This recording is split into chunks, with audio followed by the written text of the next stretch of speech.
Today I'm going to show you 3 different ways you can add color to your leaves. I will be using the Gina K Designs Breath of Sunshine card kit, but if you have similar dies to this, you can absolutely use these techniques for your other dies. If you are watching this video at the time that it goes up, please be aware that the Gina K Designs website will be going down from August 28th to September 6th. So if you're looking to make a purchase, I really suggest doing it now. Otherwise, you will need to wait till September 6th or 7th when the website comes back online. Hi everyone, I'm Mindy Egan and welcome to my channel. I would love it if you subscribed, liked this video, and shared it with your friends. Now here are a look at the products that I will be using today. I have the Breath of Sunshine stamp set, which is what I'm going to use for my sentiments. And for the dies, I'm using these dies out of the Breath of Sunshine card kit. And this has an outline die and a base layer die for my 3 leaves. So I am going to start with the base layer and I'm going to die cut those out of white cardstock. This is the Gina K Designs layering weight white cardstock, and the first technique that I'm going to be doing is just some simple ink blending. I have a sticky mat here from My Sweet Petunia that I'm placing my cardstock piece on the negative piece, and then I'm going to inlay my die cut pieces back in there. That sticky mat is going to hold my die cut pieces in place, and I just have a piece of white cardstock underneath everything so all of my grid lines between my work surface and that sticky mat don't get too confusing. Now I'm going to start applying color. I'm starting with some sweet corn ink from Gina K Designs, and I'm going to add just a little bit to each of the leaves. I'm going to use my mini blending brush to do this so that way I don't get too carried away with my color. The next color I'm going to come in with is Tomato Soup. I went through and just grabbed some colors out of my Gina K Designs ink line that really spoke fall to me because I am all about the fall vibes right now. After the Tomato Soup, I'm going to come in with Faded Brick. Now, none of this ink blending has to be absolutely perfect because keep in mind, this is a base layer. I'm going to be adding die cut pieces over the top, and plus with Gina K Designs inks and her cardstock, everything smooths out, so I don't have to put a ton of effort into my ink blending. Then I'm going to come in with some craft ink. And this one, I grabbed a regular size blending brush because I don't have a mini for my browns just yet. But I'm going to add a little bit of that brown to each of the leaves because I just really love having brown in there. So I kind of picked a central point and I'm just going to blend over the other 2 leaves there, the bottom of one and the top of another, and then the side for my larger leaf. Then I'm going to just peel away my negative piece of cardstock, and then I can kind of bend my cardstock and just carefully, or not bend the cardstock, bend the mat to help release my die cut pieces. So this was the first way of adding color to your die cuts. This is probably the simplest way, and everybody has inks in their stash, so it's probably the most convenient. Now my second way that I'm going to show you how to add color is by sprays. I have a splat box here that I put a piece of watercolor cardstock in, and I'm going to be using some shimmer sprays from Hero Arts. This first one I believe is Spring Green and Gold. You want to make sure to shake these up really, really well so that there's nothing at the bottom where pigment tends to settle. The next one I have here is the orange. I don't remember the exact names right offhand, so I will make sure to have everything linked down below in the video description. Now, since I didn't have a brown on hand with the Hero Arts shimmer sprays, I brought in Fallen Acorn from the mica stains, and I'm going to add that to my watercolor paper. Now, to help mix these 2 together, I'm going to spray that with some clean water using my distress sprayer, and then I'm going to pick up my cardstock and just let all of that beautiful rich color just kind of blend together. I kind of dab up the edges a little bit so it doesn't sit and pool on the side. So once that's settled, I'm going to pick this up and place this on a paper towel and let that dry on its own. Now the third way that I'm going to add color is by using my alcohol inks, and this is actually kind of a twofer. I have some regular Yupo paper and then I have that sparkle cardstock that is synthetic. So I'm going to be making 2 different backgrounds with the alcohol inks. I'm going to start off by just placing drops of this alcohol ink onto the regular Yupo paper. Now, in full disclosure, I have not used my alcohol inks in quite a while, and the tops of them were kind of hard to come off because they got kind of crusty. I didn't clean them very well. After this whole session was done, I did go through and kind of clean the tops a little bit so that way I'm not getting any of those dried speckles of alcohol ink all over my background. So after I added some drops, I came in with rubbing alcohol that I have in a little squirt bottle.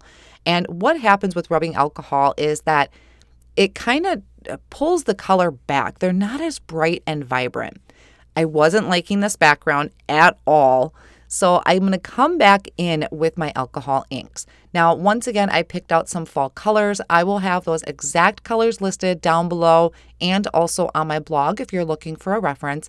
And I'm getting very messy with my alcohol inks. You don't need this much. You just need a couple drops, really. But this time I came in with blending solution.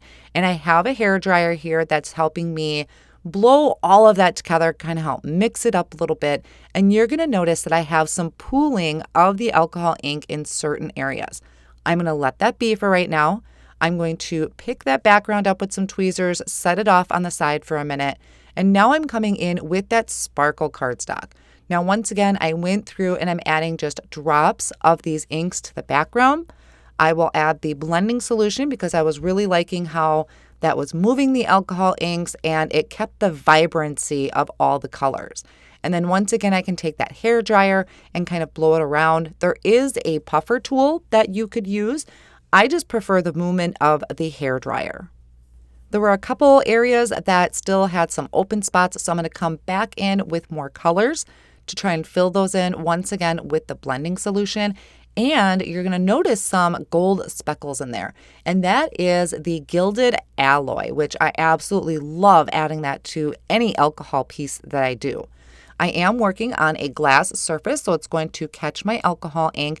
And I also have rubber gloves on because you can see this can get pretty messy and I didn't want to get completely stained up. So I do like to protect my hands with the gloves.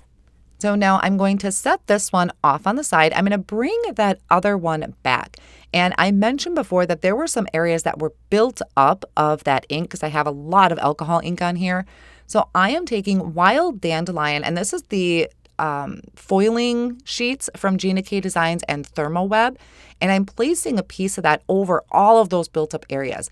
That built up area, because it's kind of sticky, is going to pick up that foil and just add a little bit more shimmer and shine to the project. So this is also a great way to use up any scraps of foil that you may have laying around. Now we can take a look at all of the backgrounds. So this is that one I just did with the alcohol inks on regular Yupo paper. Beautiful fall colors. It kind of looks like a mess right now, but I'm okay with that because I'm going to be die cutting from it. This is using that silver sparkle cardstock. It is synthetic, so it's not like actual cardstock. It is meant for alcohol inks. And then we have this one with the watercolor paper and the shimmer sprays. I honestly think this one might be my favorite because it's got some really beautiful shimmer in there from the sprays. Now, as I was holding this, I noticed that it still kind of felt cold to the touch, which meant that it was still damp. And we want to make sure that our cardstock is completely dry before we do any die cutting from it. So I just used a heat tool to help speed that process along. Now, as I was waiting for everything to dry, I am now taking the outline pieces of those leaves and I'm going to die cut it from some brushed gold cardstock. I'm placing them on my cutting plate here and I'm using a compact cutter to die cut these out. Now, I didn't use any tape or anything to hold these down, but you may want to because you don't want your dies to shift and move and overlap onto each other because that's going to be really bad for your dies. So you might want to tape those down. And I did have to remove one of my rings because the handle was digging into my rings on that one finger. So I die cut these out of the brushed gold cardstock, and I'm going to do a bunch of these because I did a bunch of backgrounds. So I want to make sure I have enough of these layers to be able to layer up my die cuts. And then I just used a craft pick to go through and poke out all of those kind of negative pieces in my dies. Now I can start die cutting from my backgrounds. So this one is the one I use the sprays on. I'm going to take the three I guess you could call them kind of backer dies, or they're the solid dies in this. And I'm going to die cut these out of the background pieces that I had just made. I can go through and eyeball and figure out what's going to look the best in those open areas. I really, really love the shimmer on these. These would be beautiful without even adding that outline on the top of them. So that was, like I said, the sprays. I really love that background. I'm going to do it for the silver sparkle, I believe this piece was. Die cut those pieces or that base piece out of this, kind of line up what colors I wanted to use. Now this can get a little tricky. It is a synthetic paper, so it's kind of like plastic really, and you have to be a little careful when you're taking some of these dyes out. Then I'm going to do my alcohol ink background. Now this one was kind of tricky, so what I did was one of my die cut tricks that I like to do, which is face it, when I die cut my pieces, I'm having the sharp edge of the die face up. Sometimes just changing that orientation a little bit will help give it better pressure. And you may need to add a shim when it comes to this synthetic paper because it is a little tougher to die cut out of. I also want to point out here that with alcohol ink backgrounds, you can transfer that alcohol ink onto your dies. So what I like to do is just take some paper towel or a regular kitchen towel, scrap towel. I'm going to spray on some rubbing alcohol and then wipe down that entire die. Even if it doesn't look like anything is on there, I do suggest cleaning your dies because otherwise, if that sits on there, it's going to transfer onto your next project.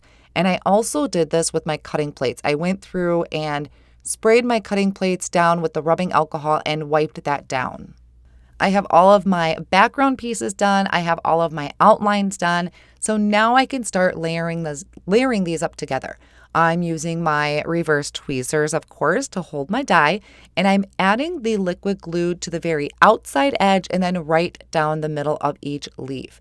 And I'm going to place it on the top, kind of help wiggle that in place so everything lines up perfectly. And then I will be setting something heavy on top of these so that that liquid glue really adheres down and sticks because it likes to kind of come up on me if I don't really push it down. That first one I did was the ink blended leaf. The second one here was the sparkle cardstock with the alcohol ink. This one is the regular alcohol ink background, so you can see how all of that color is kind of transitioning through the leaf. And then the last one I did was the sprays, and you can kind of see the shimmer through all of those. So I went through and I layered up all of my pieces. So I may not be using all of them today, but I do have them ready for future cards. Now, in the meantime, I had played around with a design for the card and I needed some sentiments. So I picked a couple of the sentiments off of that Breath of Sunshine card kit stamp set. I'm placing them first on white cardstock. I prepped it with an anti-static powder tool, and then I'm going to ink it up with a Versamark ink. You just want to make sure you have a sticky ink, an embossing ink if you're going to do embossing. And I stamped that down. I want to make sure I'm getting a really good impression because sometimes it's hard to see on the white cardstock. So I am going to ink it up one more time, and then I'm going to sprinkle on some gold gilded embossing powder. This is from Brutus Monroe. I'm going to sprinkle that on, tap off that excess, and then I want to make sure that my heat tool is really nice and warmed up, so I kind of let it sit on for a minute or so, and then I can melt that embossing powder. Now, I was being very indecisive at this point in the project, and I also did these sentiments on some chocolate truffle cardstock. I was really playing around with the card base that I wanted to use. I couldn't decide if I wanted faded brick or if I wanted the chocolate truffle. So I just made sure I had sentiments ready for both. And I love that we have coordinating dies for these sentiments. So I used those to die cut out the sentiments from both colors of cardstock.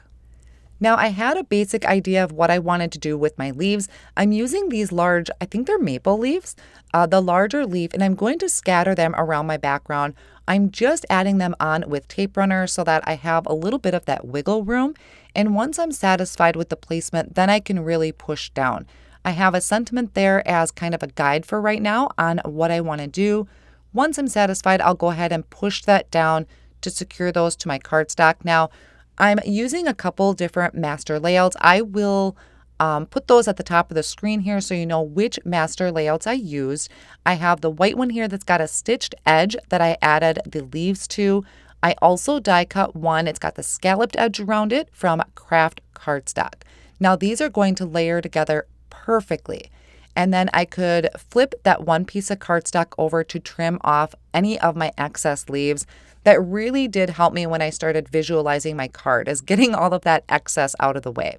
So I added tape runner behind my white piece of cardstock, added that to my scalloped craft cardstock.